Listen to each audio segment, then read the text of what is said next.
All right, welcome back. We are ACI Course 11, Class 8, one of my favorites. It's February 5th, 2026. Let's gather our minds here as we usually do. Please bring your attention to your breath until you hear from me again. Hi, Darya.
Now bring to mind that being who for you is a manifestation of ultimate love, ultimate compassion, ultimate wisdom.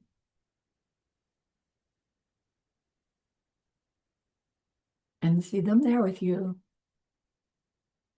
They're gazing at you with their unconditional love for you, smiling at you with their holy great compassion, their wisdom radiating from them, that beautiful golden glow encompassing you in its light.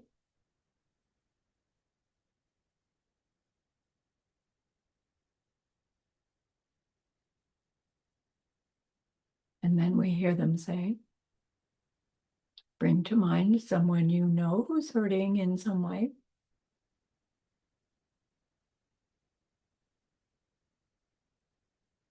Feel how much you would like to be able to help them.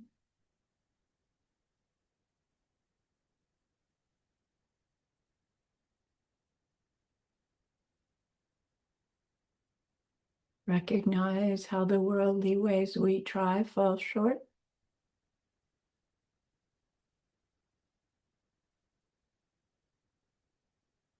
How wonderful it would be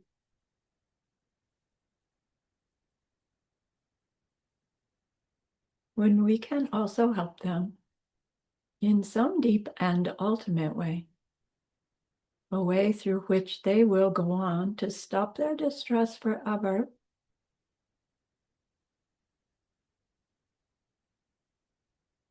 Deep down, we know this is possible. Learning about emptiness and karma, we glimpse how it's possible.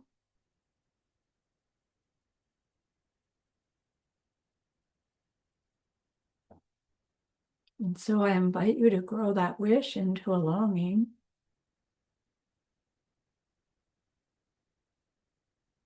And that longing into an intention.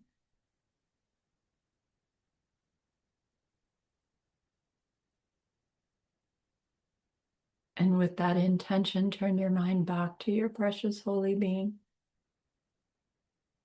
We know that they know what we need to know, what we need to learn yet, what we need to do yet to become one who can help this other in this deep and ultimate way.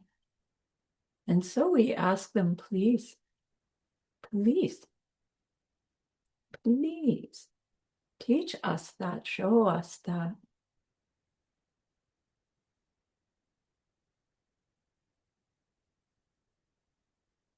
And they are so happy that we've asked. Of course, they agree. where gratitude arises, we want to offer them something exquisite. And so we think of the pure world they are teaching us how to create. We imagine we can hold it in our hands, and we offer it to them, following it with our promise to practice what they teach us, using our refuge prayer to make our promise. Here is the great earth, filled with fragrant incense and covered with a blanket of flowers. The great mountain, 4 lands, wearing the jewel of the sun and the moon. In my mind, I make them the paradise of a Buddha and offer it all to you. By this deed, may every living being experience the pure world. Idam Guru Ratna Mandala Kam Niryatayami. I go for refuge until I am enlightened to the Buddha, the Dharma, and the highest community. Through the merit that I do in sharing this class and the rest, may we reach Buddhahood for the sake of every living being. I go for refuge until I am enlightened to the Buddha, the Dharma, and the highest community. Through the merit that we do in sharing this class and the rest, may we reach Buddhahood for the sake of every living being. I go for refuge until I am enlightened to the Buddha, the Dharma, and the highest community. Through the merit that I do in sharing this class and the rest, may all beings totally awaken for the benefit of every single other.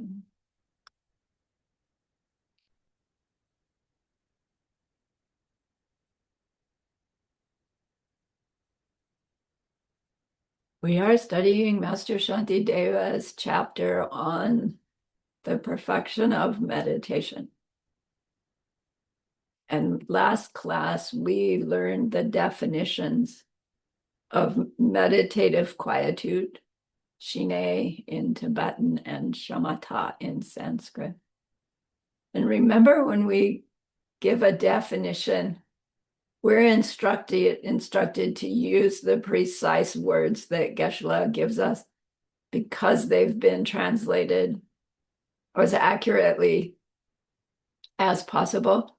And definitions aren't really open to our interpretation. I mean, of course they are. We have to understand what they're trying to say. But then as the definition, we don't want to try to reword them to make them more clear. I am tempted to do so with both of these definitions because they're just difficult to understand. In your own explanation of what they're trying to say, reword it all you want. But when you're putting it down for your homework and you're sharing it or teaching it to someone else, use the exact words as translated from the Tibetan. So we learned meditative quietude, that single-mindedness, which is imbued with the exceptional bliss of practiced ease due to deep single-pointed meditation on its object. And then we learned that there's a definition of that special insight, Laktong, Vipassana, that wisdom, which is full of the exceptional bliss of practiced ease by the power of the analysis of its object, which is founded upon quietude. What in the world does that really mean? We'll talk about it in some future courses, actually, Bokjimpa. So I'll just say it again, like imprint it and then cook it. That wisdom, which is full of the exceptional bliss of practiced ease by the power of the analysis of its object, which is founded upon quietude. And so he taught us that we are training ourselves to reach shamatha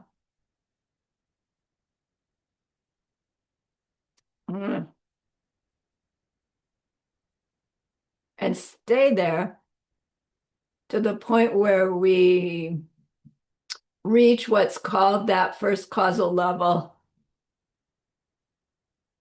which means a level of withdrawal from the sensory perceptions, such that if any mental seeds made by those meditations ripened at the moment of death, it would put us into the first level of the form realm as our next rebirth, which is not what we want. But that level of concentration is the level that is sustainable into the direct perception of emptiness when it gets triggered. And that implies that any not as concentrated level of meditation, we wouldn't be able to sustain that direct perception. Something would bump us out of it. So anyway,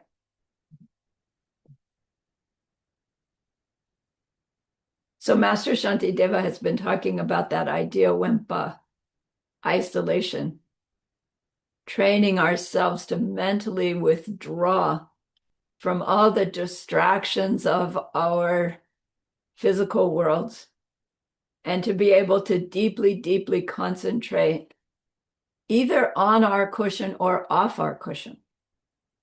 Off cushion, our deep concentration is on our actions, reactions, meaning the quality or level of our morality, of the choices that we make in our responses to our experiences. And then on the cushion is our ability to turn our mind away from the objects of the senses, such that we can sink deeper into the experience of the object we're holding in our mind, to be able to analyze it and penetrate through to its true nature.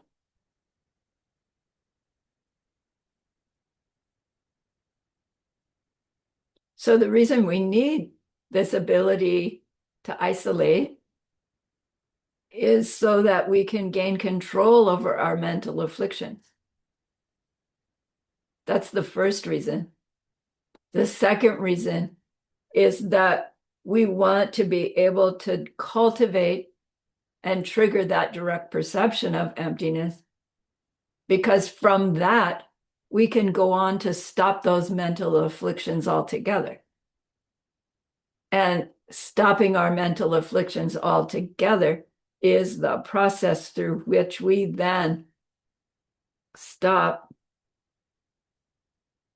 perpetuating all the unhappiness that we experience and see being experienced in our life, in our world, in all of existence. So next in the chapter, he's going to go into physical isolation and its benefits. So let me see if I can do this time.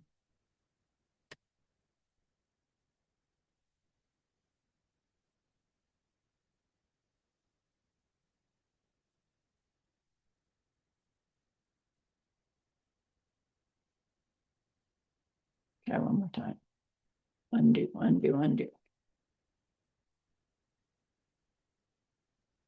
Now I get one or the other.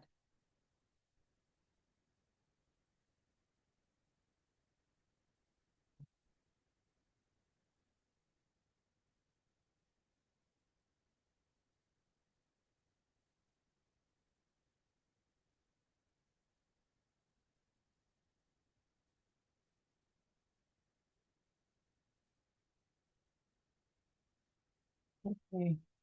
I see everybody whose video is on, but not everybody.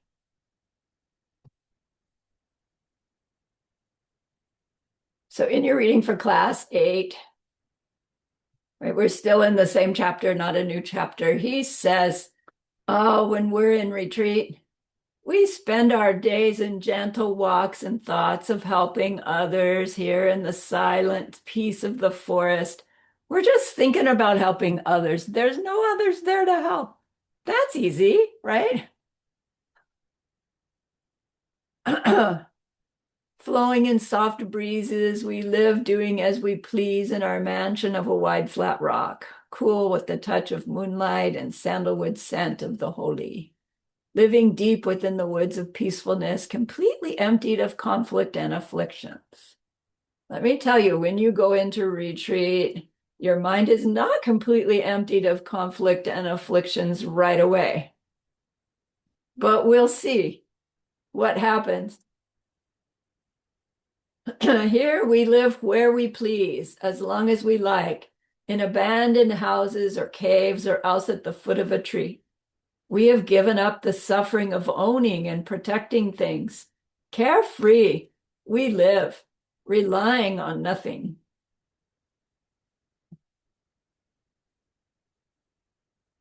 How does that sound appealing to you?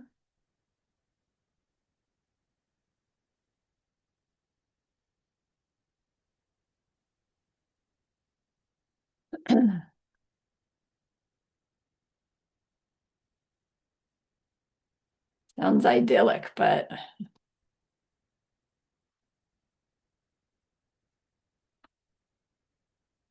it's not so much.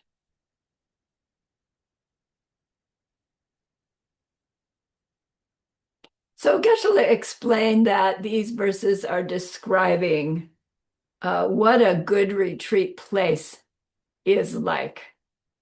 Isolated, in nature, peaceful. He didn't so much say it, but safe, reasonably comfortable.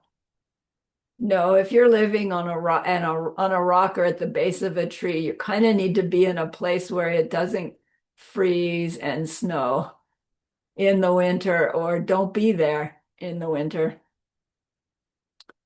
Same with summertime. You probably wouldn't do so well to live at the on a face of a rock when it gets to be 120 degrees out, unless you have some shade. So he is describing some, amazing place where you could live without having a structure, without having to cook for yourself. You just go eat berries. I don't know that there was any place like that in Tibet, maybe in South India. But the idea isn't so much that literally when you go into physical isolation, you just walk off with your clothes and shoes and begging bowl and, fill it with whatever mushrooms you can find for the day. That's going to be as much work as being in a worldly life. But rather, he's describing the sense of what it's like when we withdraw from the day-to-day businesses and obligations, not bad ones, but appointments, time frames we have to stick with, people depending on us for things. All those I have tos, I have tos, I have tos. We talked about it before. That's all part of worldly life. We don't think of it necessarily as something that's bad. And we can hardly even imagine being in a space where we don't have that. But that's the purpose of, for time to time, removing ourselves from those patterns, those habit patterns, those obligations, those distractions, so that we can really focus on our Dharma learning, our Dharma practices 24 hours a day instead of just 1 or 2 hours on a good day, and 23 hours trying to apply it, but so distracted by worldly life that it, is very difficult to do so. So we do actually physically isolate from time to time. And Geshe-la maintains that a, a serious practitioner at some point will recognize I've really got to pull myself out of this for a period of time from time to time. It'll occur to us that we need to do that, even if everything we do is dharma, that we'll recognize that even that is creating distractions in our mind and preventing us from getting deeply enough into our meditative practice that we're not able to make this progress through those series of realizations that bring us along to the direct perception of emptiness.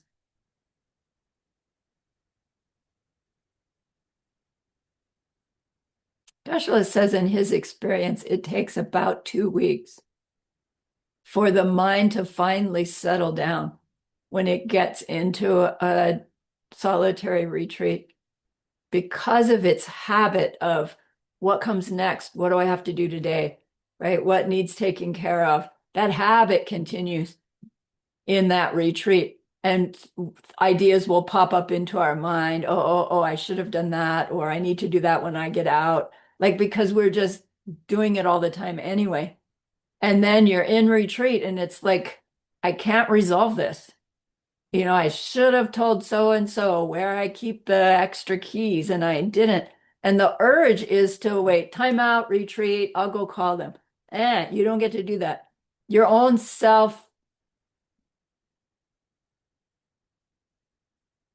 discipline once you go into retreat, right? Those things are like, I can't fix it. I can't fix it. Finally, Geshe-la calls it a vacuum will happen in your mind because these things are coming up and you can't solve it and you can't solve it. And it's like, shut up in there. And then it's like, then what do I do? And Master Shantideva, he says, once you've got your mind clear, wait, I'm getting ahead of myself. Once you've got your mind clear of these old habit patterns forming up this big distraction, then we work on clearing out the jingu, the jingwa, gurpa. Like all those old habit patterns are what are causing the dullness and the agitation. Dullness, that feeling like when you've overeaten or underslept or maybe overslept. Gurpa, all those things that we think we have to do. In worldly life, these two are sustained because we have these circumstances, these two kinds of suffering. Mebe dunyal and yube dunyal. Like we haven't heard of these before. They're interesting, really specific states of mind. The mebe dunyal is the suffering that is that or that wanting something that we don't have yet. That's a kind of suffering. And it has a name, mebe dunya. And then there's the kind of suffering that's the suffering of when you get a thing that you want. Now there's a suffering of what you have to do to protect it and keep it. So either way, right? We're unhappy, we're having suffering. His example was the mebe dunya is you want your supervisor's job and you're working hard to do whatever you have to do to be the one there ready to get that job when it comes up. And it's a suffering to have to work so hard and figure out how to do that. And then suppose you do get the job. You think you're happy, but in fact, you know that there's somebody else that wants that job too, and they're working hard to get it from you. So now you have to work hard to keep your job, right? To protect it. As I've gotten older, I also notice the suffering from having to remember where those things are. And it used to be no big deal. And now it's a big struggle and a lot of wasted time when I have to go looking for something because my mind just doesn't categorize it the way it used to and keep it. And I don't know if that is because of through a retreat or if it's because of apparently getting older. Could be either one. But it makes things a struggle, a greater struggle than they used to be. So the when we get into retreat, in order to go into retreat, even in your own 2-week retreat, you're only taking in with you just what you need for those 2 weeks, not all that extraneous stuff. I'm guilty of always also taking the what ifs. What if somebody needs some homeopathic? What if, right? So I take my little kit and all these extra things, and it's like, no, go in with just what you need, what you think you're going to need, in order to free our mind up from having to know where this stuff is, what it's there for, etc. So by having less during our retreat, we have less to be concerned about. We have less agitation in our mind, not right away, but it comes.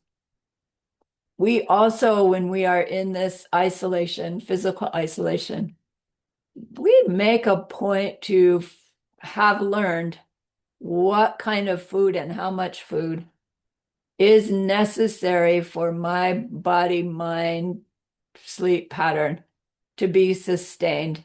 And we don't take a whole huge variety.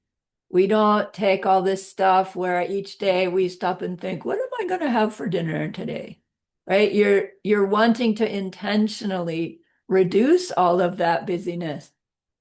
And maybe you take in enough lentils for lentils every day for a month. It's not going to kill you.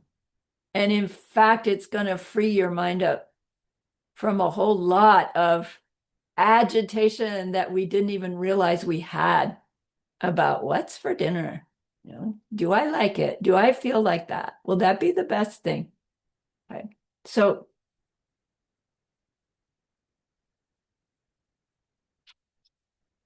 after a couple of weeks, our things will clear out, things will open up.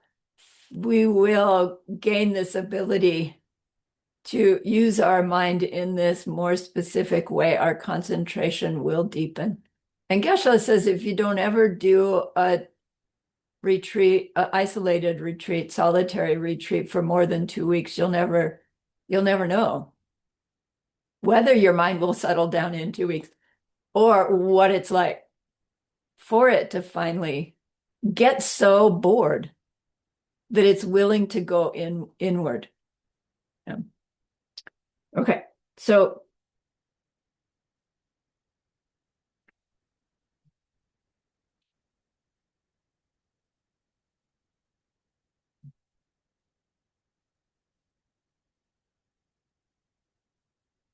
when we do finally clear out this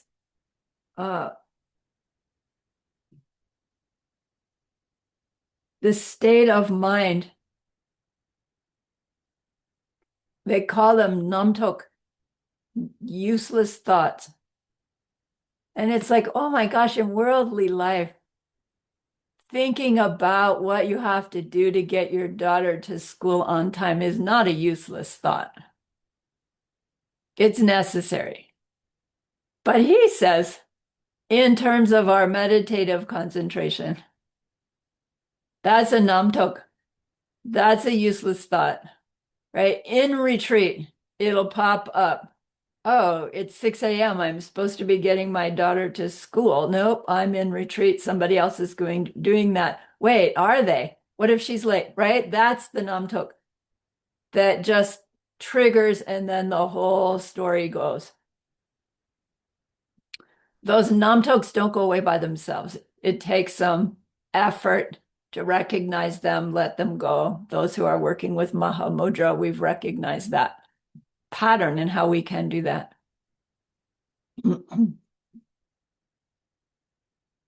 But finally, they stop coming so often, at least. And then what do we do?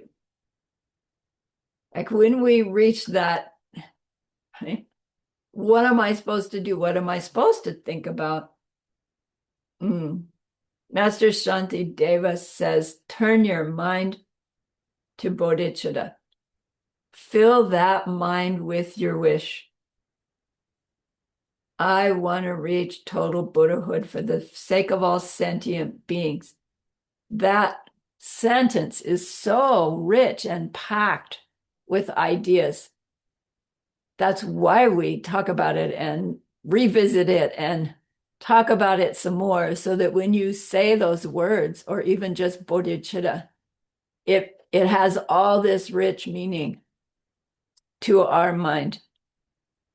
When we get rid of all of these useless thoughts, put in there thoughts of reaching Buddhahood for the sake of all sentient beings. And how do we do that?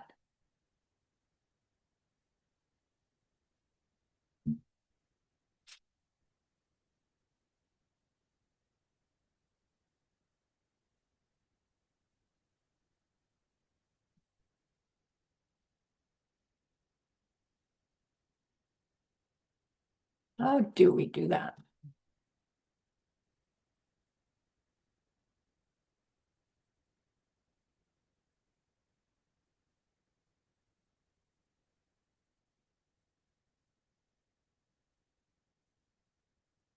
Mhm.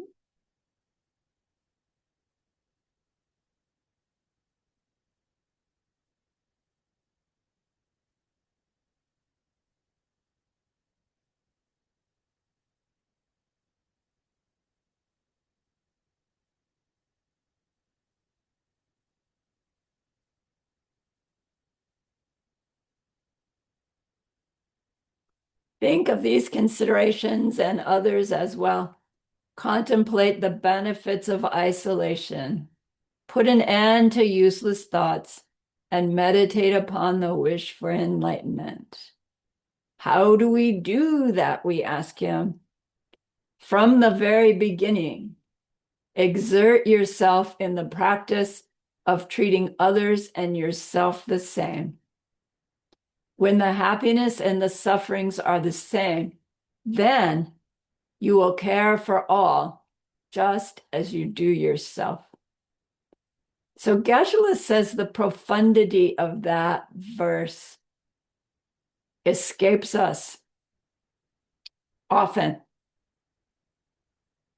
And our minds will like immediately start to argue.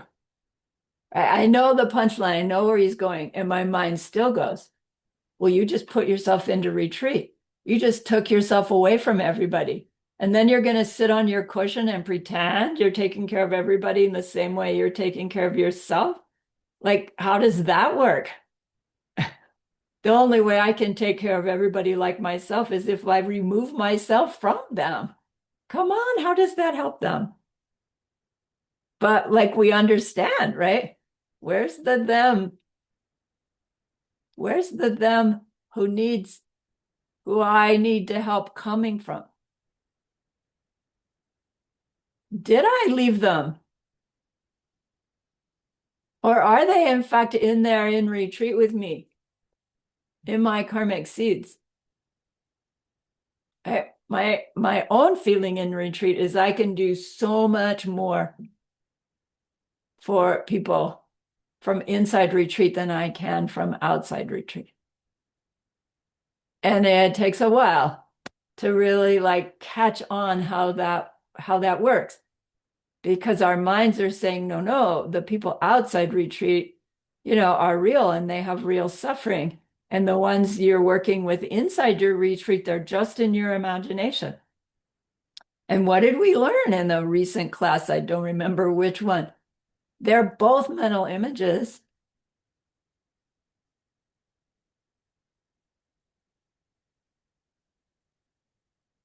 Right. So he says, when we've developed the space in our mind, focus it onto developing our bodhicitta. And his chosen method is the method of exchanging self and others.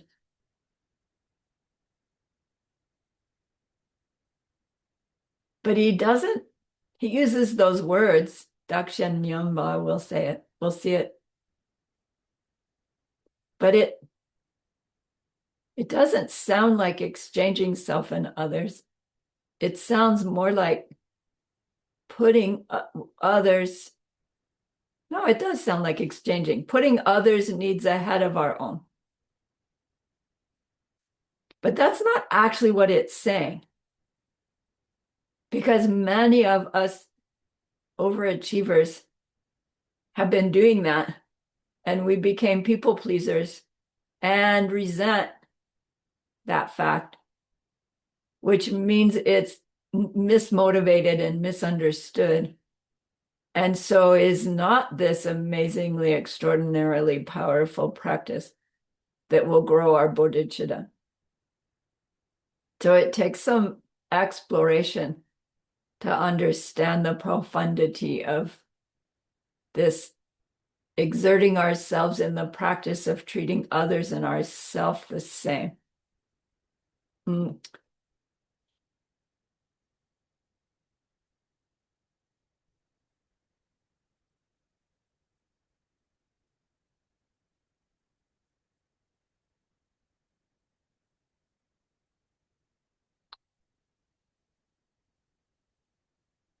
The same things don't make all of us happy in the same way, do they?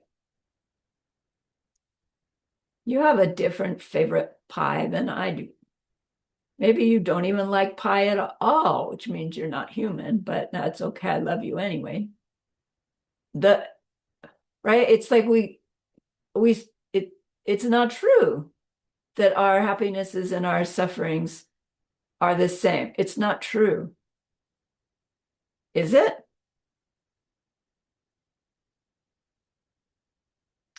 Yeah, it is. Because it is true that whatever your favorite piece of pie, it's gonna be gone. And as long as we think the pleasure that we experienced was coming from the pie, the pleasure is going to go away when we finish the pie, and then we're left wanting for more. We all do that. Even apparently a gnat does that. And so in that way, our happiness and suffering, they are the same. In the sense that we want happiness and we don't want suffering, whatever your suffering is for you, whatever happiness is for you. In that way, we are too the same, not just all humans, any conscious being. Wait a minute, my happiness and a gnat's happiness? Come on. You can't say those are the same. Can I say that the gnat's happiness is as important as my happiness? Okay, what if it's a mosquito with dengue virus? Is that mosquito's happiness just as important to them as my happiness is to me? I think so. Is their happiness as important to me as my happiness? Yeah, I have to admit, probably not. Is it enough to not kill them for me? Yes. Right. Is it enough to offer them lunch if I knew they had the virus? I don't know, right? If I don't know how they have the virus, here, Mr. Mosquito, Ms. Mosquito, have lunch. It's okay with me. But if I knew I could get really, really sick, would I still be so concerned for their happiness? Or would I like, you know, I don't want to hurt you, but no, you can't have access to my blood. In which case, no, I'm not as concerned for their happiness as I am for mine.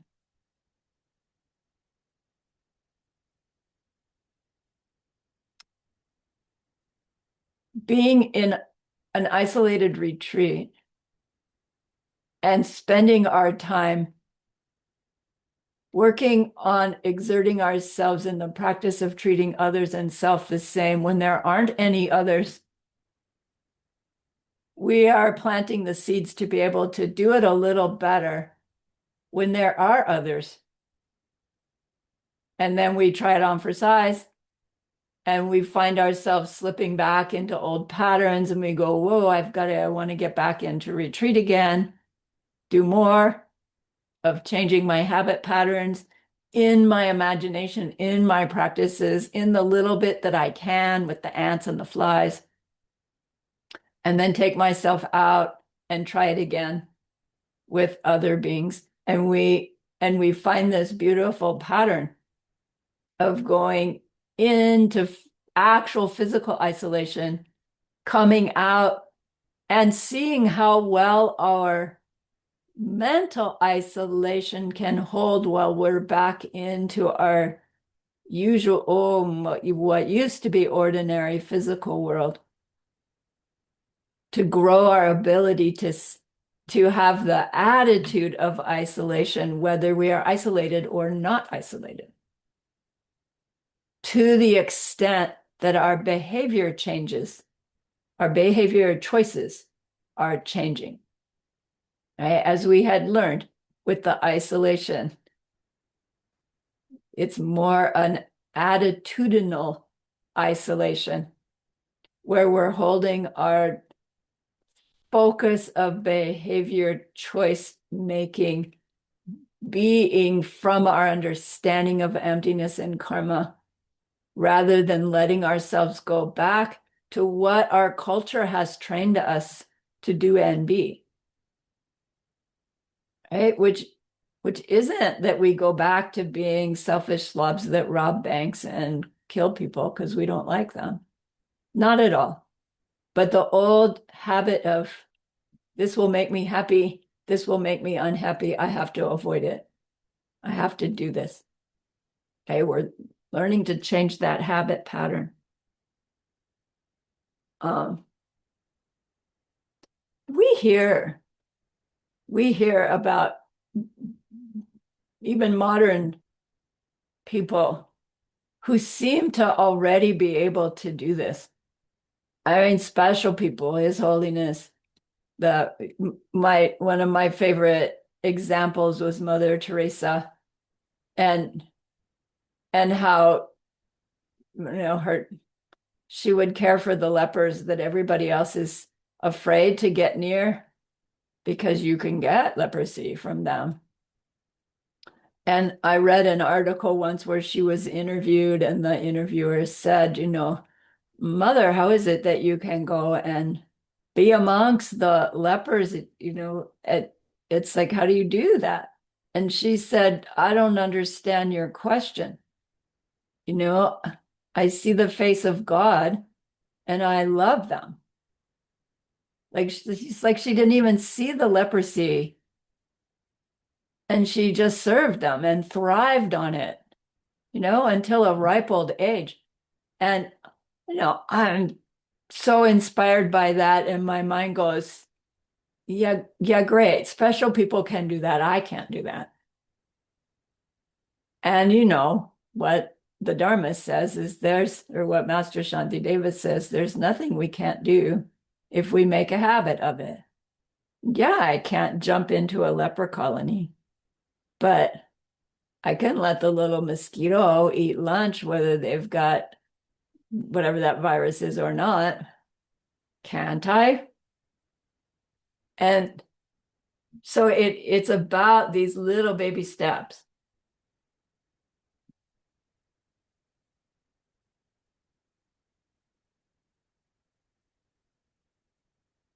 When we're growing our bodhicitta, I want to be a Buddha for the sake of all sentient beings.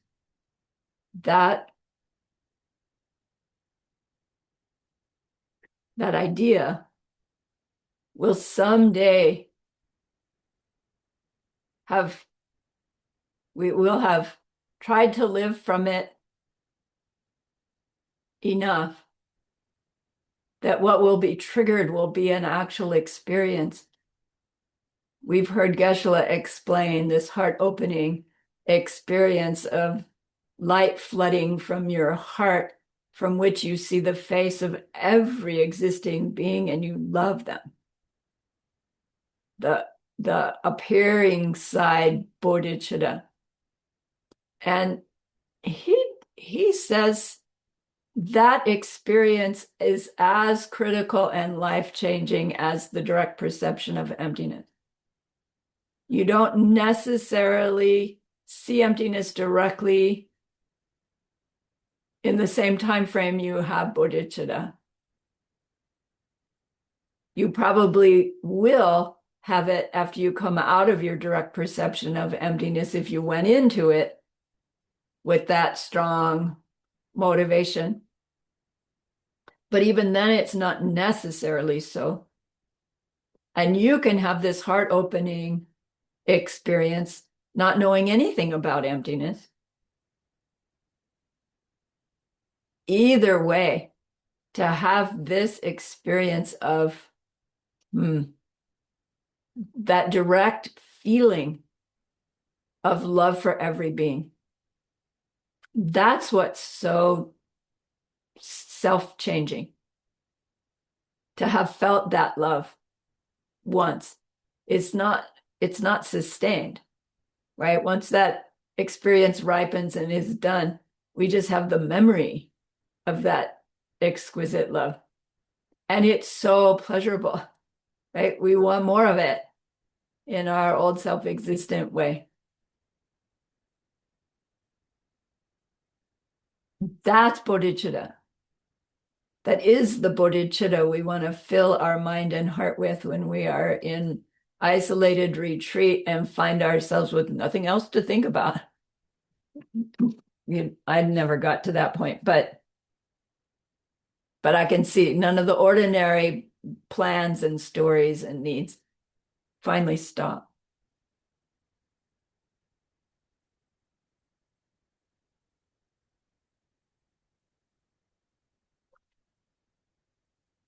So Master Shantideva he's attempting to teach us how to cultivate that experience of love. And it's going to come in two parts, apparently. And Geshe-la says it's really difficult to grasp because it's so foreign to our human mind, our self-existent me, self-existent you, right? A me that exists not as simply a projection, a you that exists not as simply a projection, and all that our mind thinks about that.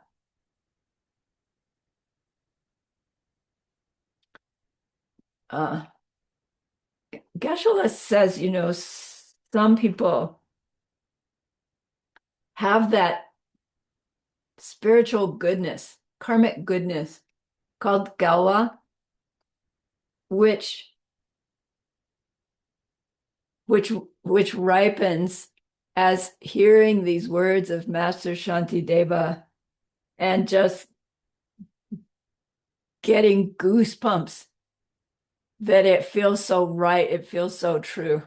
It feels so perfect. And then for others, like none of you, but for others, can hear these words, these same arguments, and it's just like interesting, but doesn't light them on fire. Most of us are somewhere in between. We're clearly have the goodness to have these teachings come to us. You clearly have the goodness that you're still studying ACI at course 11 out of 18. Not everybody's still here, right? So we do have this Goa. And it's like a rejoiceable, because maybe we think, well, I don't know how I made it in this lifetime, but here we are.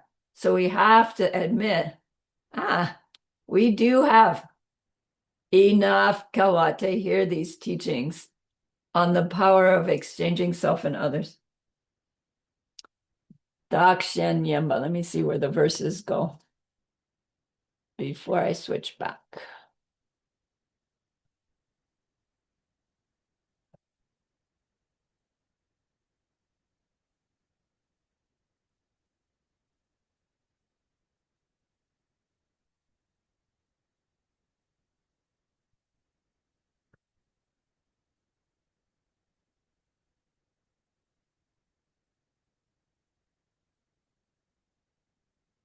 All right, I'm going to come back to that.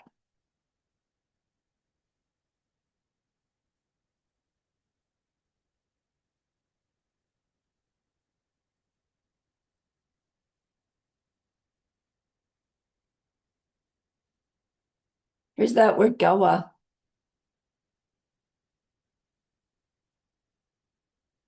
Spiritual goodness. But here's the important piece. Dakshen Yamba. We know the word dak means me. Shen means other. Nyamba means exactly the same. So technically, this practice of growing our bodhicitta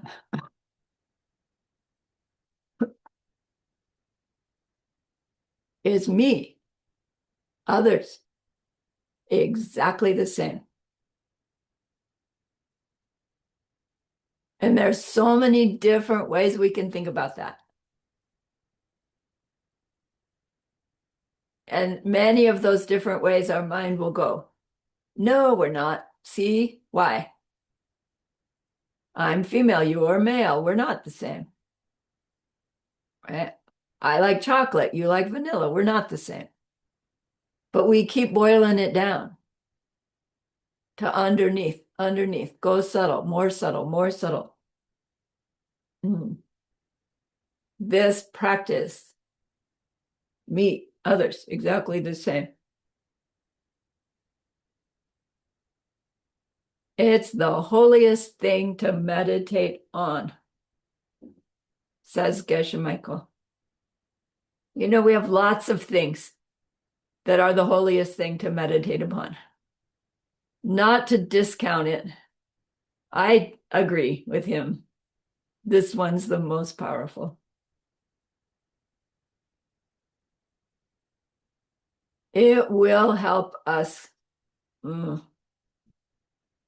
come to perceive and treat other beings exactly the same way we perceive and treat ourselves. And again, there are layers of subtlety to that.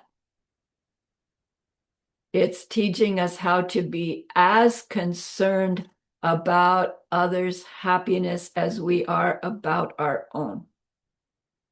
Every instant, we are motivated by, I want to be happy, I want to avoid pain. On some subtle level, that's underneath the impetus that moves our winds, that moves our mind. I want, I don't want. I want, I don't want. It's constant. And because we believe that that me exists as a thing that has experiences versus as this constantly shape-shifting projection happening that is very real. Right? Our belief in a me that things happen to means that me's happiness is necessary in order for me to help you.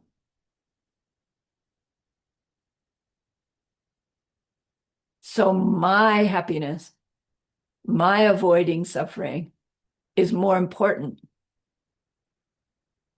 than your happiness, your avoiding suffering.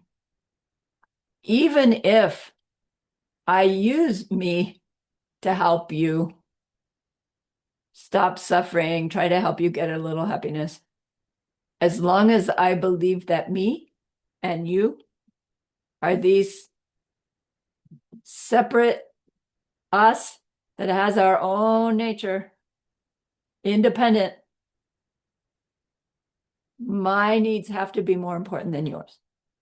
Because otherwise I'm unsafe or unwilling, right? Right? I have to be safe to help somebody.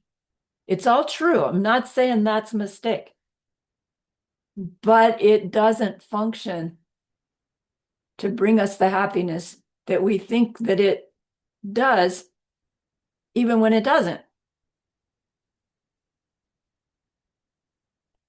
So even just the idea, can I grow my like seeds such that when I perceive any other living thing,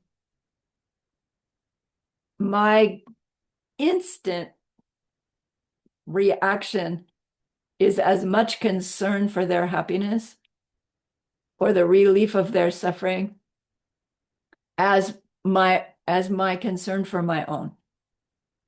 Just concern, let alone what we actually act. Just to care as much about somebody else's happiness as my own. It's like, is that even possible? Is it possible as long as I'm thinking self-existent me, self-existent you? It's not, actually. But is there a self-existent me? No, there's a belief in one, but there isn't one. And the more I try to negate the one that I believe is there, the more I'm able to recognize that the other's happiness is my happiness. The other's pain is my pain. And then our mind does all of this, yeah, buts. And Master Shantideva is going to go through it. These different, yeah, but that our self-existent me is going to throw out in order to try to protect itself from making these attitude changes that curiously are actually the seed planting that will bring about the happiness that motivates us. It's so when we really get the picture, it's just like, oh my gosh, why is this so hard? Because it's so obvious that our self-existent me is so mistaken. But it is tenacious, I tell you, and so difficult. We can't just decide, oh yeah, I'm going to quit self-existent meing. Like, I wish that was easy. The attraction to the idea of being as concerned for others as I am for myself, right? That's the gawa we are relying upon here. Okay. Geshe says, we are karmic millionaires just to hear the words. treat myself, others exactly the same. So you heard it, you're still here. You are karmic millionaire. Let's take our break.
Are we back?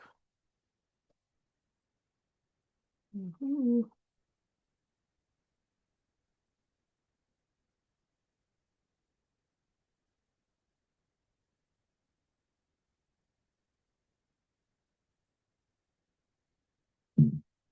So think of the last time you didn't feel well, maybe a sore throat, a backache, a headache.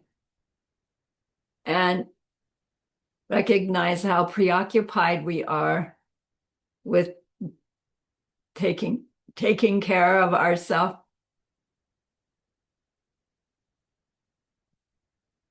Can we reach a point where we are as preoccupied with someone else's discomfort as we are when we have our own? And the Kachik says, sounds great, can't do it. There's too many others in human and animal realm, beings that I can see, let alone all the ones that I know about but can't actually perceive, and all of that suffering.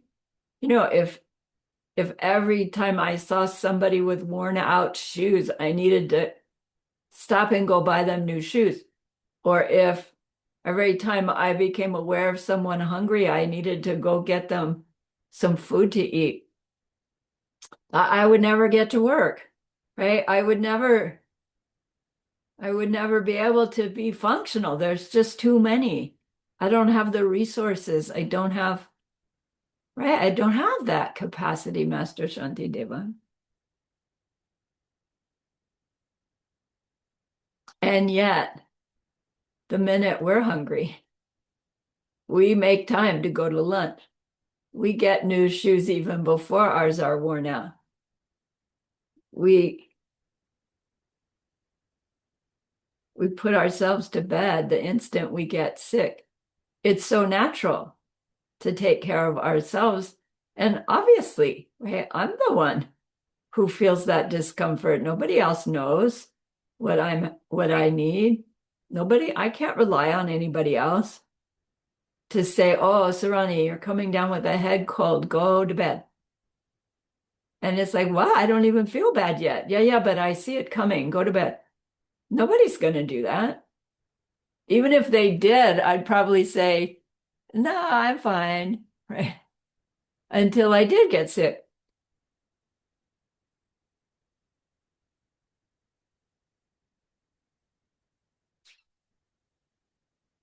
So Master Shantideva is pointing out that to treat another with the same level of concern as we treat ourselves, we would truly have to think of them as ourself, wouldn't we? We would need to consider them a part of us. And that's what this Dakshanyamba is taking us to. Me, other, exactly the same. The words don't quite give that connotation. Me, other, we're all one being. And that's not actually what it means. We aren't all one. Our concern for the other's experience and feeling and responses, that we're wanting to grow the same concern for them in their experience as us in our experience. And to do that, we cultivate this belief? No, it's not the right word. This conception that me, them, exactly the same. And what I'm trying to build that to mean for you.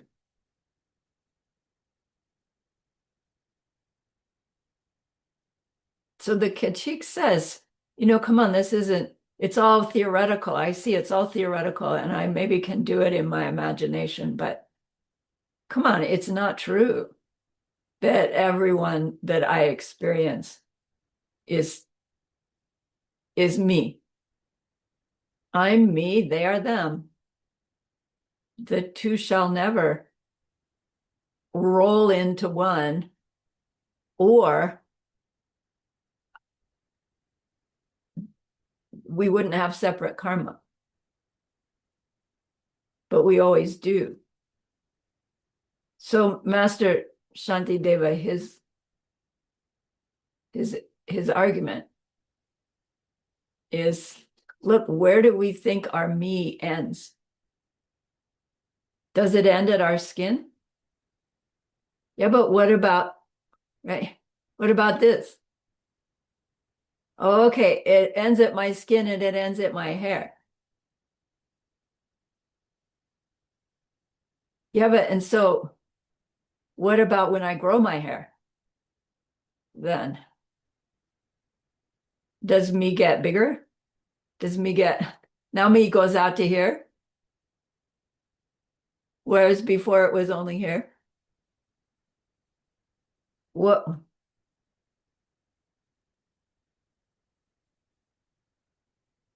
right? What determines where my me ends and where somebody else's me begins? Could it change or is it fixed? As long as I'm me, I extend only to my skin. And it doesn't matter where my skin ends, that's the end of me. But can we extend it bigger or could we extend it less? Are there times when we have extended it more or less? So he gives this example of a mother with a child. So a toddler or older, let's not talk infant, we're getting there. The mom's watching her small child. She can always pick her child out of a group of children. They're special to her. And then when the child gets upset, mom doesn't even need to know what the circumstance is. Mom is upset also. And then she acts to handle the situation of the child's upset. When the child is happy, mom is happy. She can relax a little bit. When someone acts towards the child, the mom gets affronted. The mom's sense of self extends to that child, doesn't it, mothers? Especially when they're infants. They are an extension of you. And then somehow slowly that separation happens, painful for parents and painful for children, no doubt. Mm. We actually do it with our stuff as well sometimes. So suppose you finally got that car that you wanted so badly, and you go to the mall. So your car's parked in the mall parking lot, and as you come out, you see that all the cars in the mall parking lot, have been scratched with a key. And we think, whoa, that's too bad. They better not have done that to my car, right? We're not offended yet. We're just concerned. And we get there, and son of a gun, my car's been keyed, and they did that to me. No, they didn't. They did it to the car. But we get as offended as if they hurt our own body. Or when somebody hurts our own body, we get as offended as if they hurt our own mind, right? We can take this more and more subtle. He's using that example just to show our Kachik mind that in fact we already extend ourself to include others or even other things. So to say I can't extend my sense of self beyond my physical body, he says, well, excuse me, but you do already, right? Or humanity does already. So do animals. So we can extend our sense of self beyond our skin when we want to, when it would be an advantage. So he uses another example, which is one that comes in the verse. He says to the Mr. Kachik, you know, think of your hands and think of your legs. How many? And the guy says, well, 2 hands, 2 legs. So Master Shanti, are they you or not? Well, yeah, they're a part of me. They are a part of my body. So are they one thing or many things? So here's my 2 hands. Are they one thing or many things?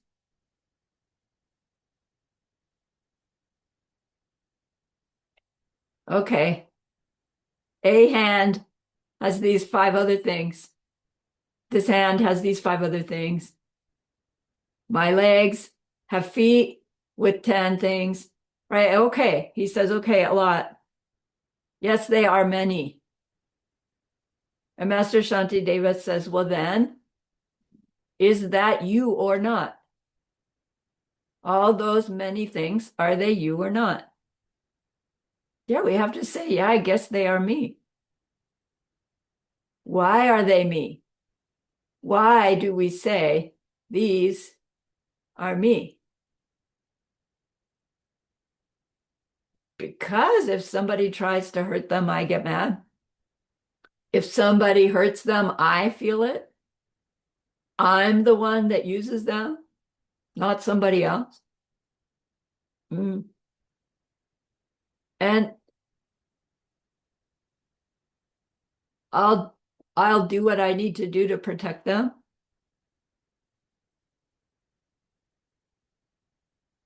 Anything that I consider me is mine to protect. Right? That makes sense. So Master Shantideva says, well, what's the difference? Well, the difference between what? The difference between me thinking all my hands and feet and legs as me and needing protection and the thinking of others' hands and feet are me. He says the fact that we don't think those others' hands and feet are in need of my protection is just arbitrary. We have arbitrarily decided that somewhere along the way, me ends here and not me starts there. Something has made us make that determination. And he says it's just a perception. It is a way we are perceiving things. Right? He's not saying, oh, it's all projected. He's going to go there. But right now, he's just saying it's just the way we're perceiving things. Me here, you there, separate. Why are we perceiving things like that? Why do we perceive anything in the way that we do? Right? We know. Karmic seeds ripening results of how those karmic seeds were planted. Because I've seen self and other as separate before, I'm forced to see self and other as separate now. It seems like we're stuck. Every seed has been made with perceiving self and other as separate. So how are we ever going to grow new seeds?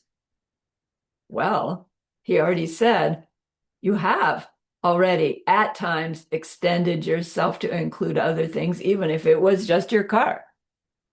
Anytime you were a parent, you did it. Right? We do have seeds of expanding ourselves to include other.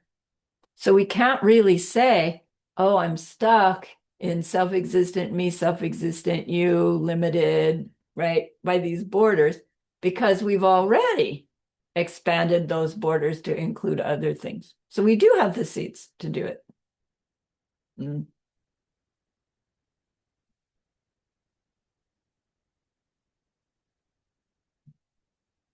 where we define our me to end and begin is empty of self-existence. It is a projection forced on us by the seeds planted from before. And so it is changeable. It is changing technically all the time. We can push ourselves to change our karma if we are inspired by the idea of the way I reach the happiness that I want is to grow this ability to be as concerned for others' happiness as my own happiness. How did I start that sentence? If we are enthused by that, we have the doorway for growing this bodhicitta that will help us gather the goodness that will grow into the ultimate bodhicitta, which helps us grow into a being with no mental afflictions whatsoever anymore. Taking us along the way to becoming the being whose omniscience and love then emanates as everything for everybody. Okay?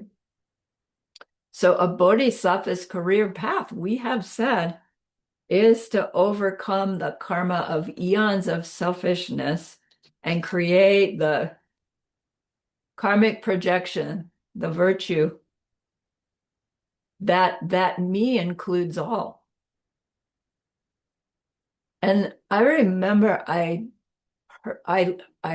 took this class from the audio. I listened to it as I drove to and from work. I wore that audio tape out. I listened to it so much. And I thought I was understanding it. And then I had the chance to teach it to other people, and I understood it a little bit more deeply. And then I did all my retreats, and I worked not with this class, but exchanging self and others practice, etc.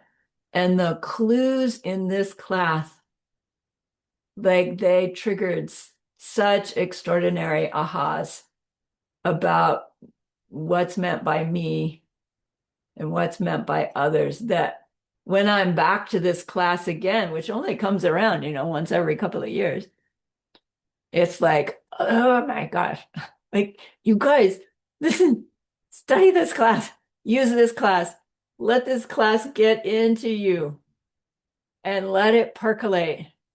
It's so extraordinary. Geshe Michael did like beyond Geshe Michael in this class. So I'm trying to do my best to do the same. Please bear with me.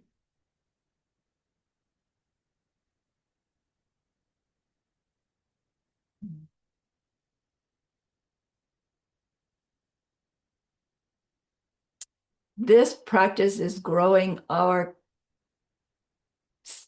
spontaneous sense that it's as natural for me to be concerned for and care for what appears to be other, as it is for me to be concerned for and care for this one called me. It's not, oh, I have to do that. It's I want to. Like, I see that that's the key to stopping everybody's suffering. Is this urge, this like draw to want to stop this me versus you and grow into, right? Words fail. We can say into all, but that's not right. We can say into we, and that's closer. We can say into being all one, but that's not right either. Right, the concern for other being as spontaneous and natural as what our concern for self has been. Okay. Can we just hear this class and decide to change it by willpower? Didn't work for me took time to work on it. It's not about willpower. It's about seed planting, as we know. Master Shantideva, start with carrots and potatoes. Start with somebody you love, somebody it's easy to care for, right? Even if they're not apparently human, right? Maybe it's a goldfish. Like the best I can do is care for my goldfish with the same concern as I care for me. That's carrots and potatoes. And then grow. Grow because we want to, not because somebody says we have to. When we're thirsty, we hand a glass of water to somebody else. Doesn't matter whether they're thirsty or not. They need water. You offer it to them. Anybody needs anything. Yeah, but what if you live all by yourself? Right, that takes some skill, but the practice is still the same. So Master Shantideva's point is he's saying we define our own body as made up of certain points and then parts, and then take care of those parts. We can expand that definition and then take care of those parts too. And we can just decide to do that and then try. And we'll be successful sometimes and other times we'll fail. But the trying is such an extraordinary shift from our ordinary state of mind that every little bit of effort to say, okay, them, me, exactly the same. I will pay more attention. I will care more. I will try to help them with this same concern. That's so radical. The seeds that we plant are heavyweight. Our culture does not teach us this. Our cultural feedback, if we're out amongst not Dharma people, will push back probably in some way.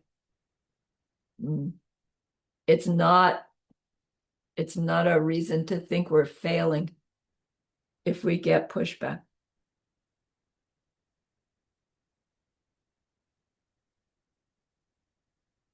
We don't have to follow the cultural norms of where I stop and where other begins.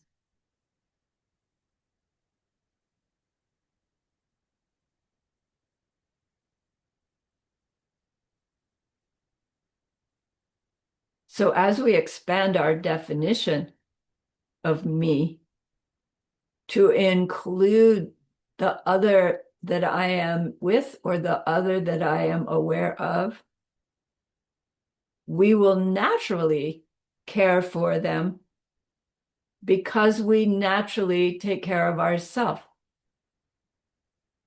When that infant child is an extension of mom, she knows when to change its diaper. She knows when to feed it. She's expanded herself to include that child. Doesn't mean she's psychic and, knows everything, but she has this impulse to care for it because it's a part of her. We can learn to do the same. When we do, it's no big obligation or effort, says Master Shantideva. We just do it. And the only reason we don't is because our old worldview pushes our habit of me versus you, and me being more important than you.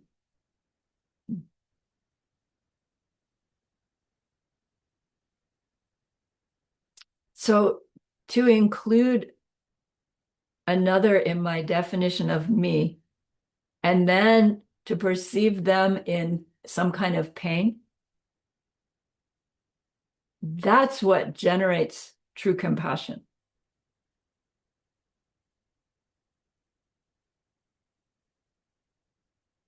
if it's my foot that has gout,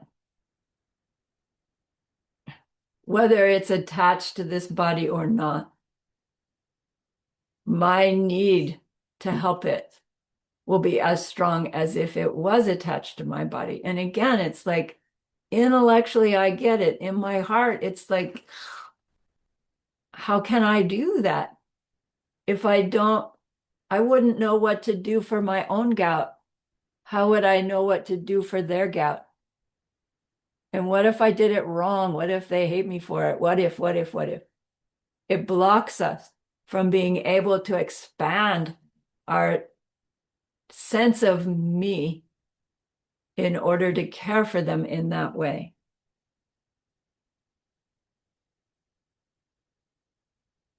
But they are a part of us. Everything we experience is a part of us, isn't it? Our projection. Can we experience anything that's beyond, outside of our ripening seeds projection? No. In that projection, part of the projection is me here, you there. But it's my projection. Does that make you less real? No, you've always been my projection. The one that's less real is the one that's not my projection. That's not existent, let alone not real. So then,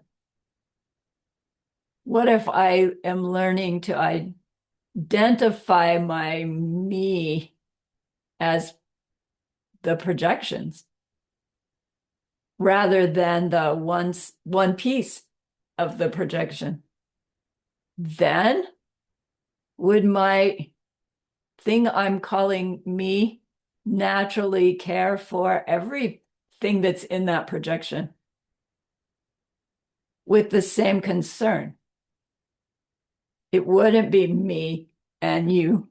It would be, here's this projection, here's this one, here's this one.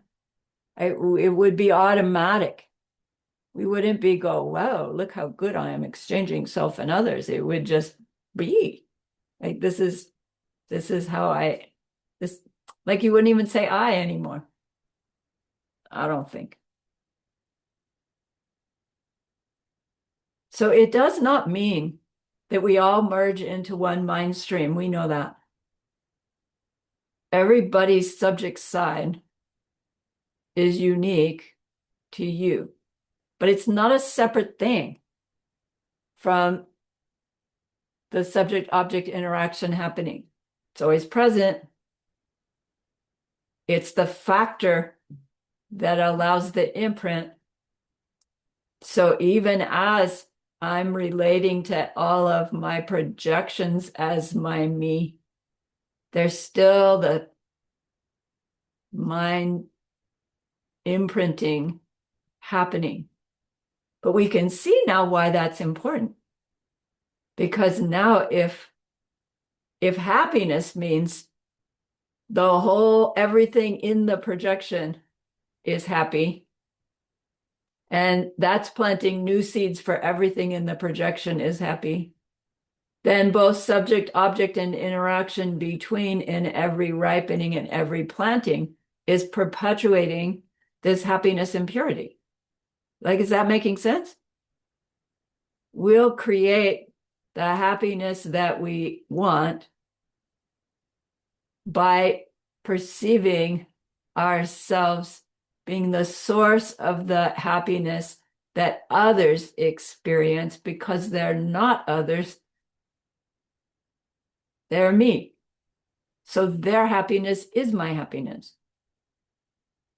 Not even so much because I plant seeds for their happiness, I will be happy in the future. It's like when they feel happy, when that part of me feels happy, I feel happy. When my gout finally goes away, I don't have gout. I don't know why that popped up. It hurts. Gout hurts a lot. When my gout goes away, wow, am I happy. When your gout goes away, wow, am I happy. When your gout is my gout. Do you see? Happiness will be happiness for everybody. And we think, oh, that's not possible. There has to be the gap. But see how we're planting seeds to shorten the gap and planting seeds somehow for the omniscience. I'm not quite sure how it goes there, but this exchanging, this self other exactly the same. It's not just growing my bodhicitta, but growing my Buddhahood. All right.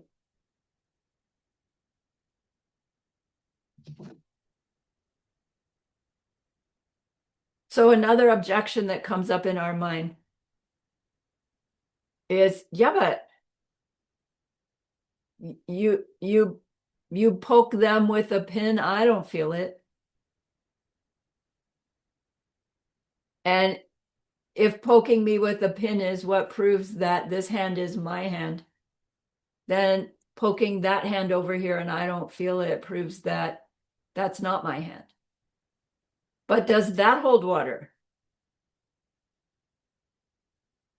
There are people whose extremities are numb. You can poke it with a pin and they don't feel it. Does that mean their hand is not their hand? Right? They say, no, don't be silly. This is my hand. It just happens to be numb. Yeah, but you're using the same logic. And they go, no, this has always been my hand. It didn't used to be numb. Now it's numb. Their hand's never been my hand. So there is no reason I should feel it.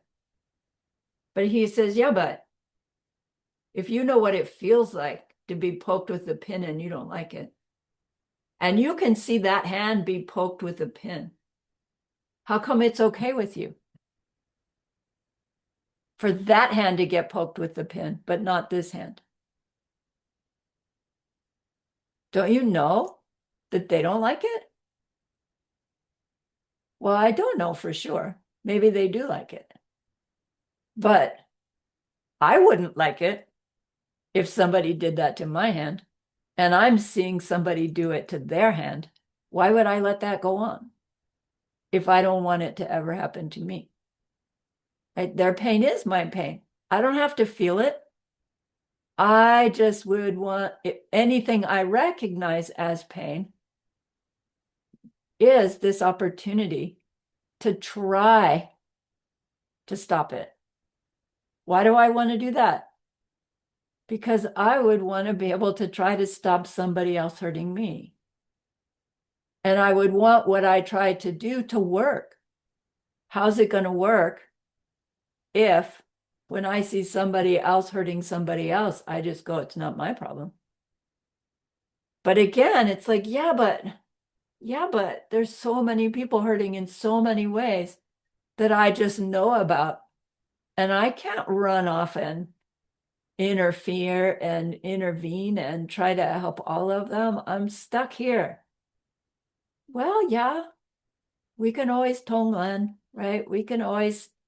There's something we can do to imprint the seeds that we carry enough to do something different than just looking the other way. So the argument, I don't feel their pain, so they can't be me, doesn't hold water because of the argument about the numb hand. And their pain is their pain, not my pain, doesn't hold water. Because if I can be aware of their pain, whether I feel it myself or not, if I know it as pain, it is my projection and it is my opportunity to do something different than I otherwise would in order to change the imprint in my mind to reduce the pain in the world, all pain in the world, because it's all coming from my own mind, my own karmic seeds. So Master Shantideva says it's our choice how attentive we want to be to the suffering that we perceive around us. And then how responsive we want to be, how differently responsive from what our habit pattern is.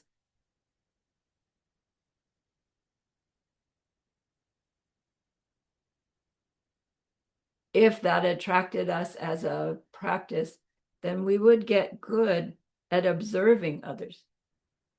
And empathy would grow. Empathy is a tricky beast. Empathy is when you feel what somebody else is feeling. Sympathy is when you recognize they're upset and you care. Sympathy is safer than empathy. Empathy is hard because then it's hard to tell what's mine, what's yours. But here, this argument is none of it's not ours. In which case, as an empath, we would be more able to be aware of the subtleties of the suffering that's going on, but then it can be so much more overwhelming.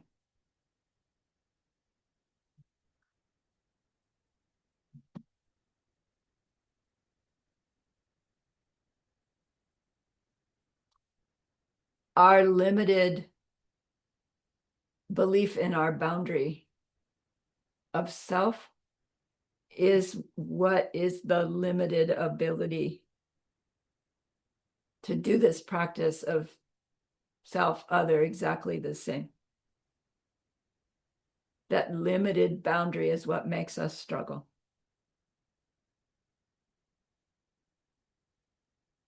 It's hard to come to that conclusion that another being has as much right to freedom from suffering and happiness as we do.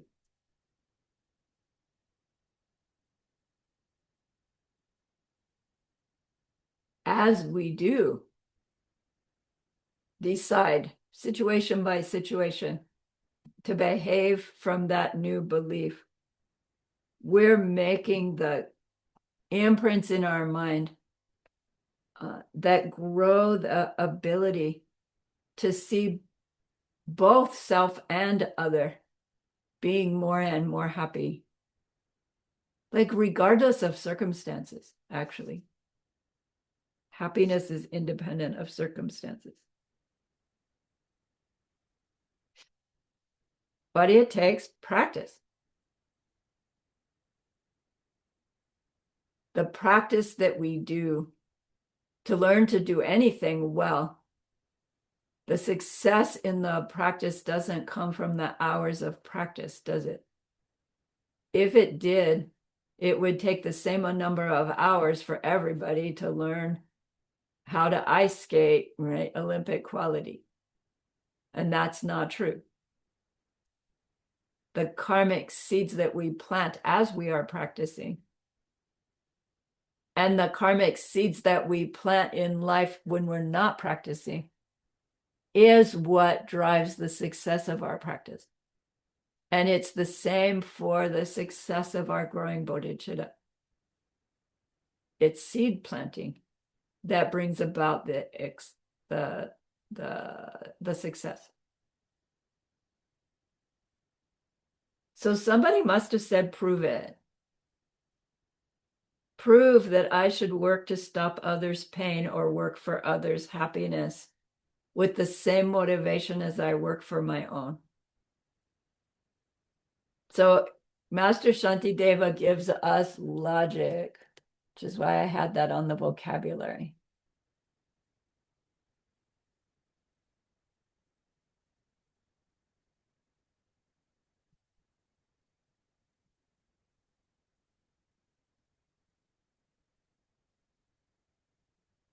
Do you remember?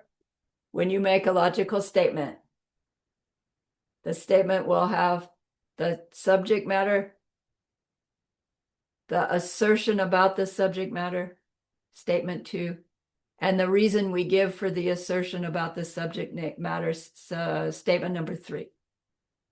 And then to assess that logical argument for accuracy, whether it's airtight, we first check to be sure that the subject matter and the reason have some relationship. If they don't, you drop the whole thing. If they do, you check to see that if the reason were true, not whether or not it is true, just if the reason were true, then necessarily would the assertion, statement number 2, be true.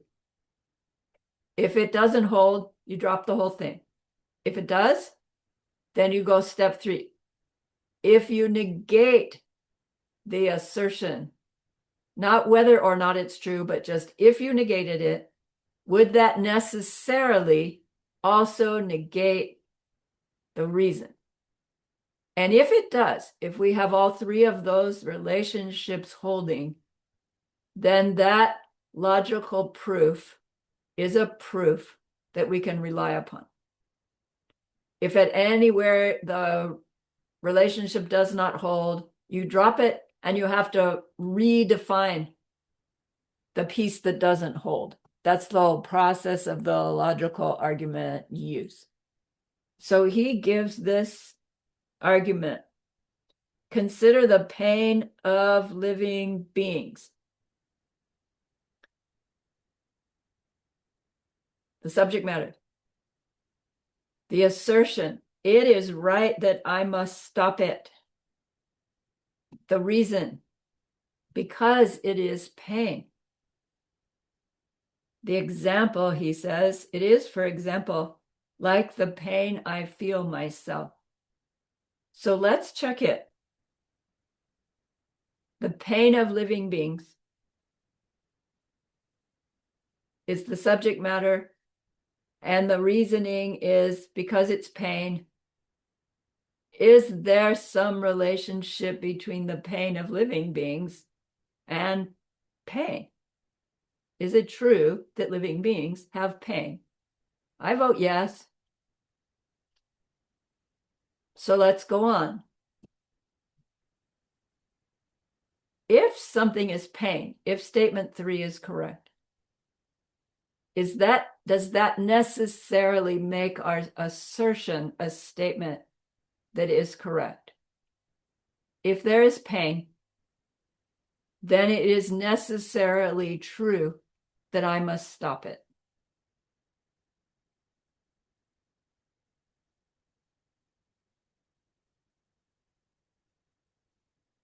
Yeah, it's hard. That one's a little slippery, isn't it?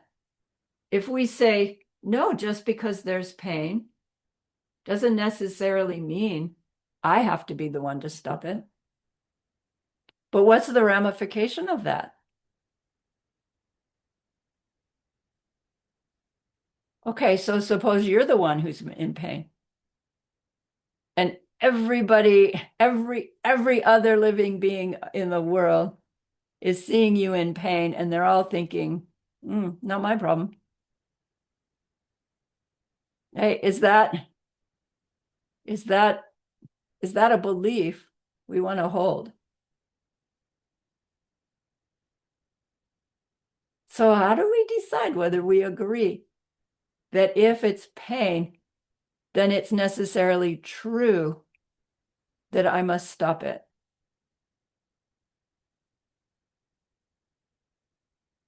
If there's pain, where's it coming from? Whether it's my pain or your pain or any pain that I can be aware of. Yeah, it's my seeds. So I really am responsible. And to say, well, it's not my pain, so I'm not responsible, is actually not true. Is it? So you really can't say, no, it's not, that this relationship doesn't hold, because it does. Any pain is that I'm aware of is my projection pain, so I am responsible to stop it. What I do to try to stop it may or may not stop it, but the effort changes the seeds. So if we say, okay, that one holds, we go to the third one. If you negate the assertion, does it necessarily negate the reason? So the opposite of it is right, I must stop it, is it's not right that I stop it, or I don't need to stop it. And if it's true that something's happening that I don't need to stop, or it's not right to stop, would that necessarily be true that whatever is going on is not pain?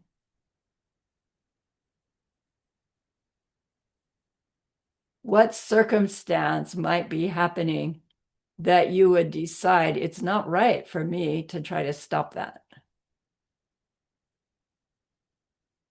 How about somebody's pleasure? Is there any reason to step in and stop somebody whose pleasure is ripening? Maybe what's giving them pleasure isn't the right thing, but it's not really giving them pleasure. You don't want to stop the pleasure. You might want to stop what they're doing that they think is making the pleasure, but would there ever be a circumstance where we would want to interfere with someone's, stop the pleasure they're experiencing? No, so it doesn't hold water. So technically, this argument, consider the pain of other living beings, it's right that I must stop it because it's pain, is an airtight logic that we can fall back on to help influence our own minds towards growing this self-other exactly the same. Right? It's not obvious at first. These are things to chew on and explore and work with over your career of building your bodhicitta.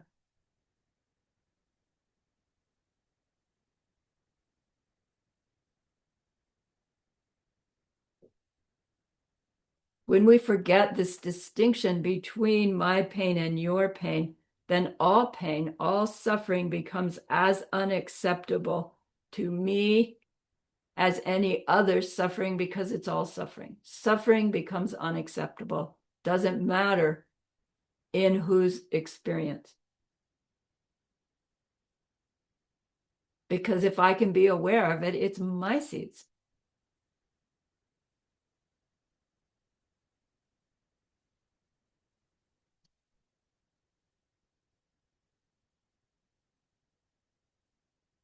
Do other people have pain? Yes. Is it like my pain? Maybe it's less, maybe it's more, but I know what pain is, and I don't like it. Where does their pain come from? Their karma for them.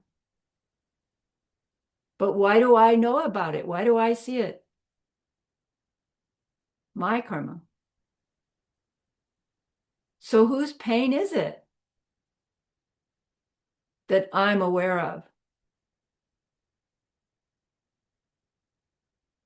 My seeds. My seeds making their pain. Whatever they're actually experiencing is their seeds ripening. So what can I do about it? Can I change my seeds in the moment? Sort of.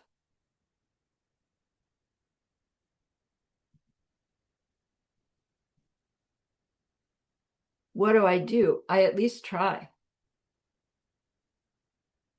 to help them in some way.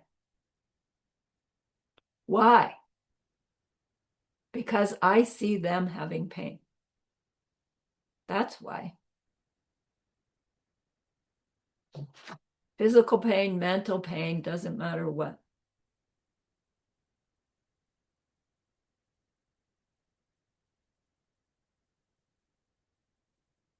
Geshe-la says, as long as we continue to limit our care of ourselves to this stupid, limited boundary, we'll just perpetuate our own and others' unhappiness. Just think of what it would be like if everyone, even just human everyone, were going around helping each other instead of struggling against each other. Like, we can get a imagined picture of what Buddha paradise might be like.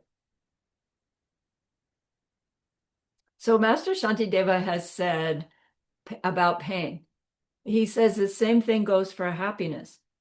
Let's consider other people's happiness. It is something I should work to bring about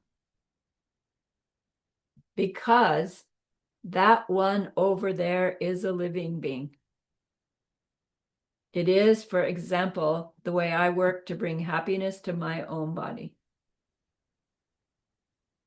So you go through the same sequence, analyzing the 3 relationships. 1 and 3, do they hold? If 3, then 2, does that hold? If not 2, then not 3, does that hold? About others' happiness, about our own happiness, where our own happiness really comes from.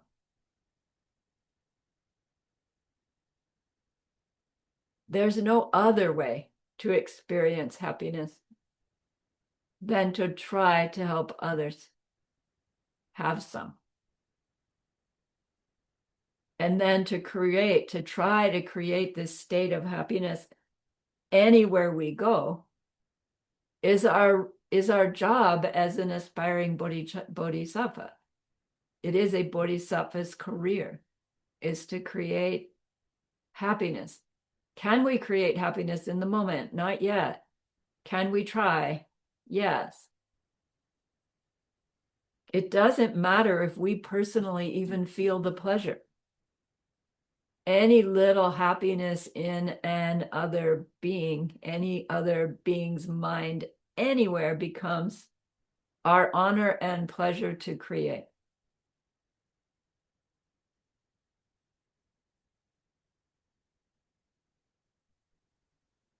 Then Master Shantideva, he says, and look, when we are working for our own happiness, even if we reach it, that's only one being's happiness. But when we are working for others' happinesses, we are not limited to just one being's pleasure. We can get as much pleasure out of making sure those others get pleasure.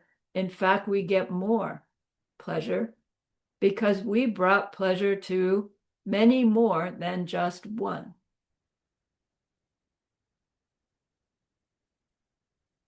It's a radical idea.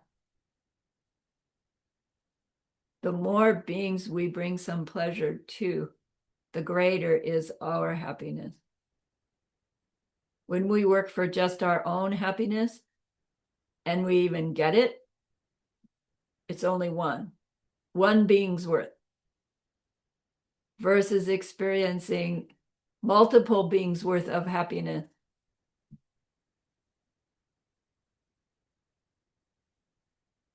So Geshe-la says, go take some happiness that you would like and plant it in someone else and get used to doing that. And your whole life will change. Even if it appears to you that nobody ever comes to you to plant happiness, you don't need that. You are happy by the happiness of those you are planting the seeds in.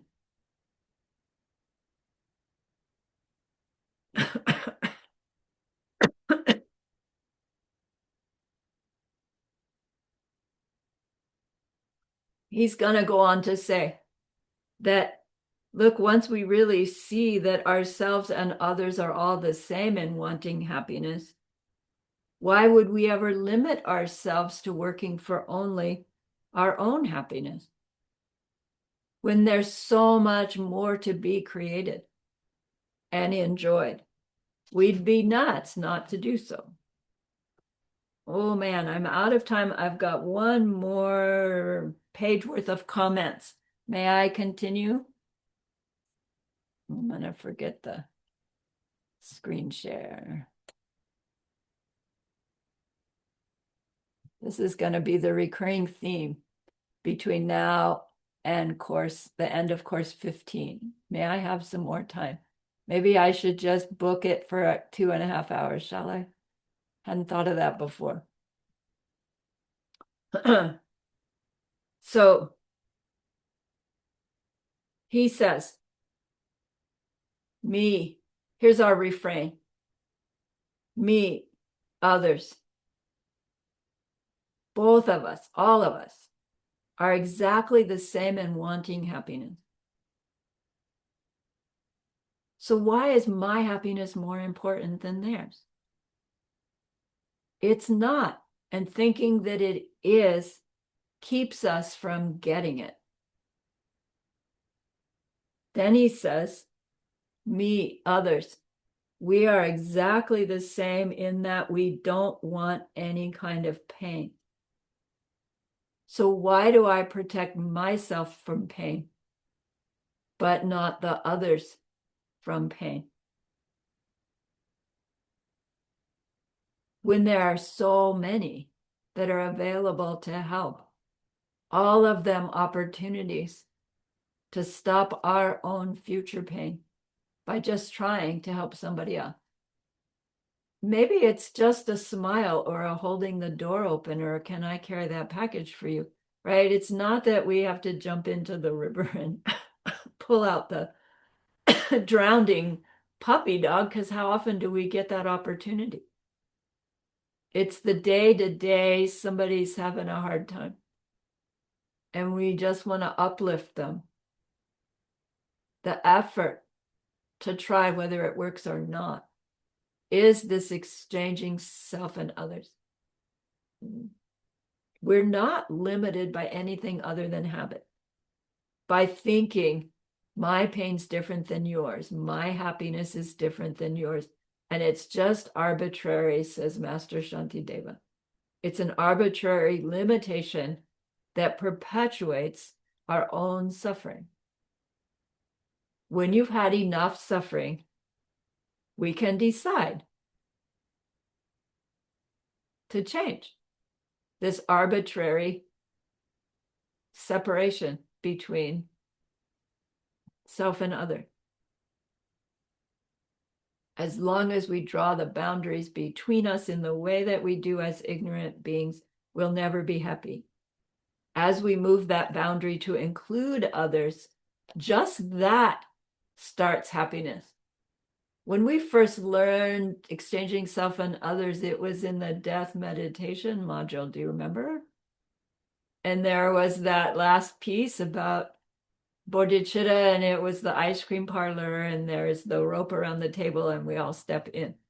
This is where this came from, is this redefining the boundary of me. We are not limited to being within this physical thing. Like, are you limited inside your car, or can you get out of your car and go do other things? Yeah. So Geshe-la says, even if there's no such thing as enlightenment, it's still a liberating and fun way to live life using carrots and potatoes to expand our ethical goodnesses in response to our concern for seeing others in pain and wanting their happiness. Thinking of them as extensions of ourself helps us to do that more naturally than trying to say, no, they are completely separate and different from me. I'll try to extend them some kindness, but as long as they're different from me, my me will refuse. Include them in my me and the story changes. We go into retreat, isolation. We do it with the bugs and the ants and the wind and our own discomfort. And we imagine being able to do it out in our worldly life. Multiple sessions a day while we are in retreat. We finish our retreat, we go out, we try it on for size. We'll make a little progress. We'll find ourselves sliding back into the old world view. We'll say, oh, time for a retreat again. Go back in, strengthen our reasoning, strengthening our doing it by imagination. Go back out, try it some more. It's a beautiful pattern.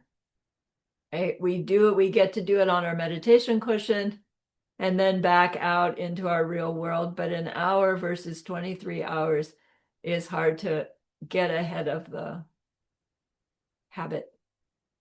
And still worth doing. Okay. Dakshin Yamba. Me, other, exactly the same. As so many layers. So remember that other that motivated us for class. We have learned things that we will use to help them stop their suffering completely someday, because our seeds will make it happen. And that's an extraordinary goodness. So please be happy with yourself. And think of this goodness like a beautiful glowing gemstone that you can hold in your hands. Recall your own precious holy beings. See how happy they are with you. Feel your gratitude to them, your reliance upon them, our need for them to help us understand more and more deeply. Ask them to please stay close, to continue to guide us, help us, inspire us. And then offer them this gemstone of goodness. See them accept it and bless it. And they carry it with them right back into your heart. See them there, feel them there. That love, that compassion, that wisdom. That having expanded their self to include others. It feels so good. We want to keep it forever, and so we know to share it. By the power of the goodness that we've just done, may all beings complete the collection of merit and wisdom, and thus gain the two ultimate bodies that merit and wisdom make. So use those 3 long exhales to share this goodness with that one person, to share it with everyone you love, to share it with every existing being everywhere. All of them parts of you. See them all filled with loving kindness, filled with wisdom, filled with happiness. And may it be so.